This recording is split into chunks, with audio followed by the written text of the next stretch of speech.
Good morning, everyone. My name is Kada Rosinta Dewi. So today I would like to interpreting video of this text. The title of this text is Coherence. Saat Anda membaca ulang kalimat yang telah Anda tulis, kalimat itu mungkin tampak agak terputus-putus dan tidak terhubung. Artinya, mereka mungkin tidak menjelaskan hubungan antara ide-ide Anda. Ambil kalimat di bawah ini, misalnya, banyak orang berolahraga setiap hari dan tidak pernah menurunkan berat badan.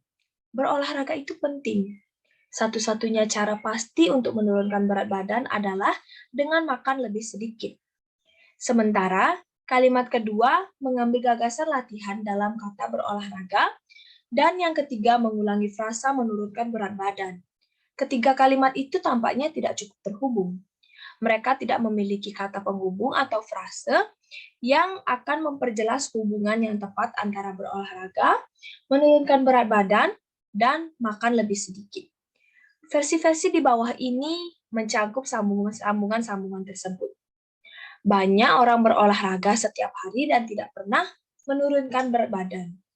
Berolahraga itu penting, namun satu-satunya cara pasti untuk menurunkan berat badan adalah dengan makan lebih sedikit atau banyak berolahraga setiap hari dan tidak pernah menurunkan berat badan.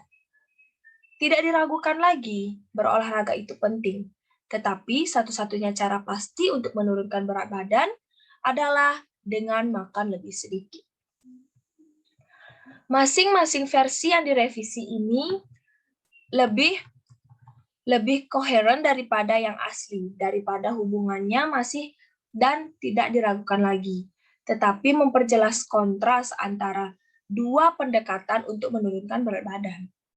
Sebuah bagian dikatakan koheren ketika ide-idenya bergerak dengan lancar dari kalimat ke kalimat, sehingga membaca dapat mengikuti alur pemikiran tanpa gangguan.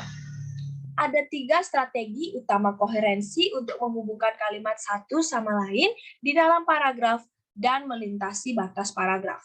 Yang pertama, menggunakan kata dan frase penghubung. Yang kedua, mengacu pada kata dan frase sebelumnya dengan pengulangan melalui sinonim dan melalui kata ganti. Dan yang terakhir, yaitu ketiga, menyusun kalimat-kalimat ke dalam pola-pola struktural, termasuk pengurutan informasi lama dan baru yang tepat. Menggunakan kata konektif.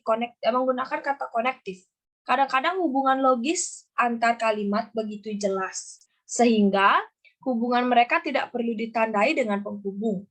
Kebanyakan orang dapat mempelajari dasar-dasar bahkan kerajinan yang rumit dengan cepat. Hanya dalam beberapa minggu, mereka bisa belajar mengukir, menenun, atau menyulap. Menambahkan penghubung seperti misalnya, kebagian seperti itu mungkin tidak perlu.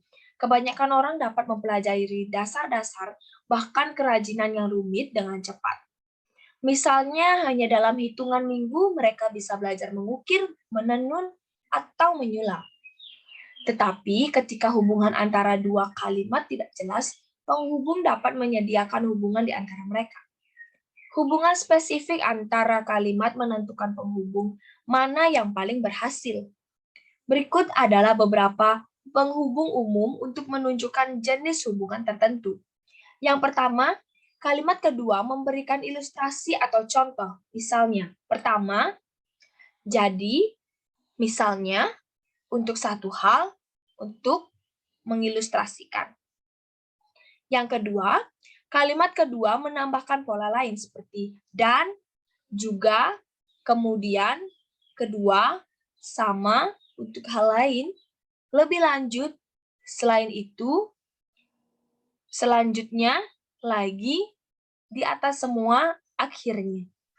Dan yang ketiga, kalimat kedua menyatakan kembali, meringkas atau menunjukkan hasil seperti sebenarnya, jadi, oleh karena itu, akibatnya, dengan kata lain.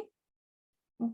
Kalimat kedua menghubungkan kontras seperti tetapi, masih, namun, meskipun, demikian, sebaliknya, dan di sisi lain. Saat Anda membaca paragraf berikutnya, Putuskan penghubung mana dari daftar di atas yang paling sesuai dengan yang kosong, seperti penjara harus berfungsi sebagai lembaga pemasyarakatan tempat seorang penjahat diajari untuk berurusan dengan dunia luar. Sering menyimpan lebih banyak kejahatan di dalam tembok mereka daripada yang ditemukan penjahat di jalan penjara kita. Untuk menandai perbedaan antara apa yang seharusnya menjadi penjara dan apa yang sering menjadi penjara, Anda mungkin memilih penghubung yang mengekspresikan kontras entah bagaimanapun atau bagaimanapun. Kata penghubung mana yang akan Anda pilih untuk bagian yang kosong pada bagian berikut? Apa yang menjelaskan tren yang berkembang menuju keterlambatan melahirkan anak? Tingginya tingkat perceraian membuat pengantin baru berpikir 2 kali untuk segera memulai keluarga. Pasangan muda ingin lebih aman secara finansial sebelum memiliki anak. Banyak wanita yang sudah menikah lebih memilih untuk mencurahkan waktu untuk karir mereka sebelum memiliki bayi. Untuk kosong pertama, Anda mungkin telah memilih yang pertama atau untuk satu hal. Untuk yang kedua, selanjutnya atau untuk hal lain, dan untuk yang terakhir, di atas segalanya atau akhirnya. Frasa penghubung. Dalam merevisi sebuah paragraf, Anda terkadang membutuhkan lebih dari sekadar penghubung umum untuk mengisi celah di antara dua kalimat. Anda mungkin membutuhkan frasa yang lebih panjang, klausa, atau bahkan kalimat lengkap. Dalam paragraf berikutnya, misalnya frasa transisi yang disisipkan sebelum kalimat terakhir menjelaskan hubungan antara pembatasan yang dikenakan pada ganja dan perintah federal untuk memeriksa kembali penggunaannya sejak pengesahan Undang-Undang SAT terkendali pada tahun 1970, ganja telah diklasifikasikan sebagai obat berbahaya. Kepemilikannya tunduk pada tuduhan kejahatan federal. Tindakan ini telah mencegah penggunaan obat bahkan tujuan medis.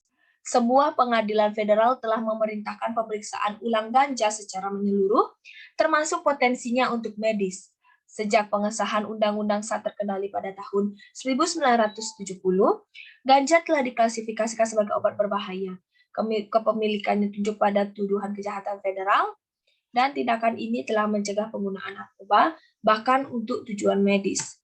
Namun, baru-baru ini untuk mengevaluasi kembali posisi pemerintah pengadilan federal telah memerintahkan studi menyeluruh tentang ganja, termasuk potensinya untuk penggunaan medis.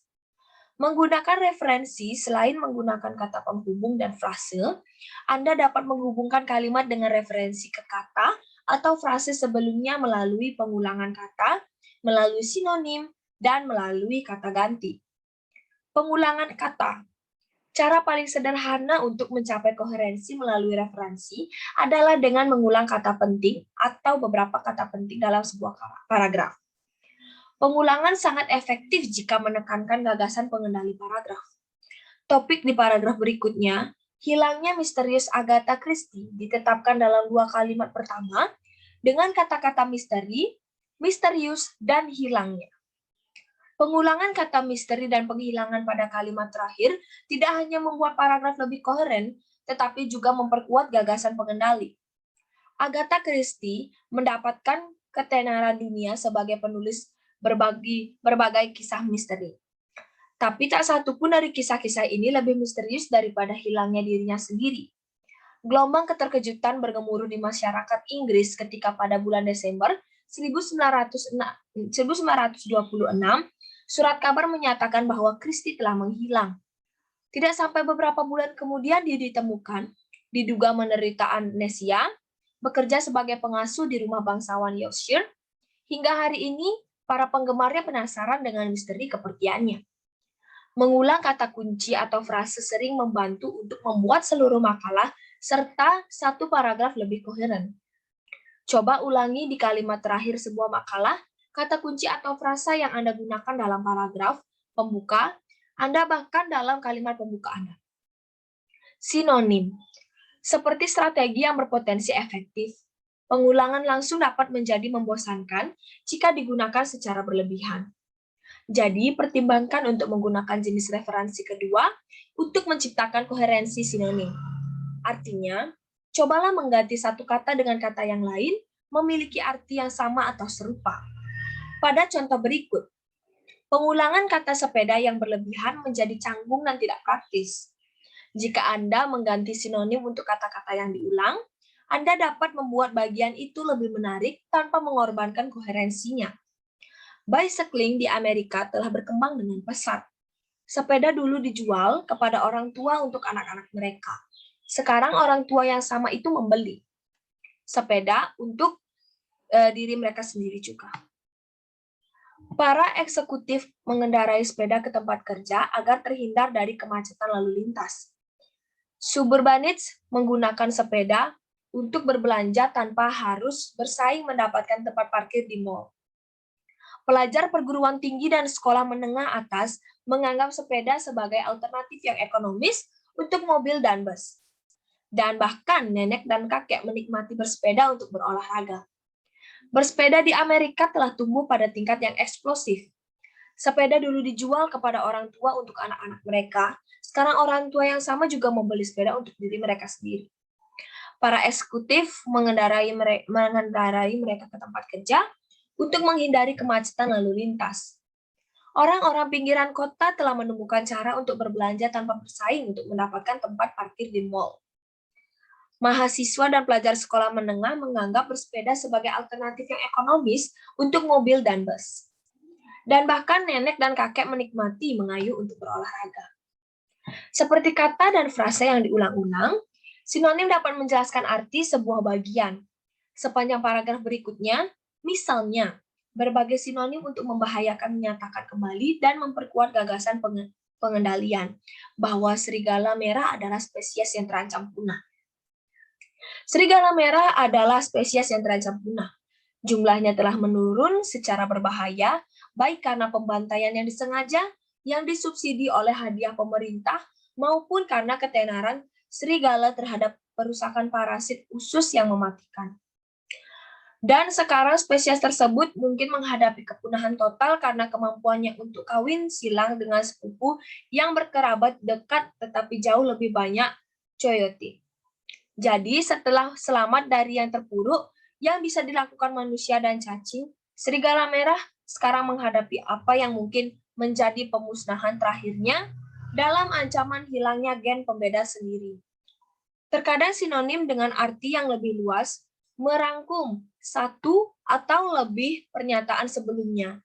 Dalam bagian berikut, migrasi tersebut digunakan sebagai sinonim ringkasan. Belut, paus, salmon, kura-kura, dan burung, dan bahkan lebah atau kupu-kupu, perjalanan jarak jauh, kadang-kadang ribuan mil per tahun di medan yang tidak ditandai, untuk mencapai tempat pemijahan tertentu atau untuk mencari makanan atau tempat tinggal. Sementara migrasi seperti itu telah diamati dan dicatat sejak zaman kuno. Sains tidak memberikan penjelasan yang jelas tentang bagaimana hewan bernavigasi. Okay, that's all for me. Thank you for watching. Bye.